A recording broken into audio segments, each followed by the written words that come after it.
Soc de Mallorca i la primera música que he sentit la vaig sentir per la meva àvia Dolors, que em cantava cançons de bressol. La música és la primera forma d'art que reps quan ets menut.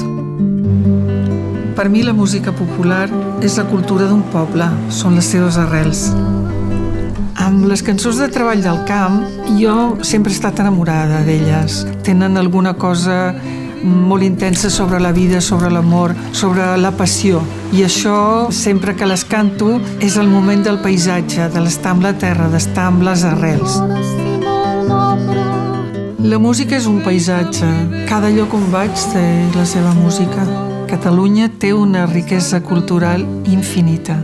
Les ciutats tenen música, tenen ritme, tenen vibració i tot això fa que et vinguin sons a cada moment. El mar té una música impressionant, el vent, el foc, la manera de ploure. És una orquestra també, és una cançó. Tot el meu començament com a artista, Catalunya m'ha donat el camí, m'ha donat les eines, m'ha donat la inspiració. Tot forma part d'una gran ànima. El paisatge, la cultura, l'arquitectura, la música, ho hem de conservar viu. Catalunya, cuida't i cuida-la.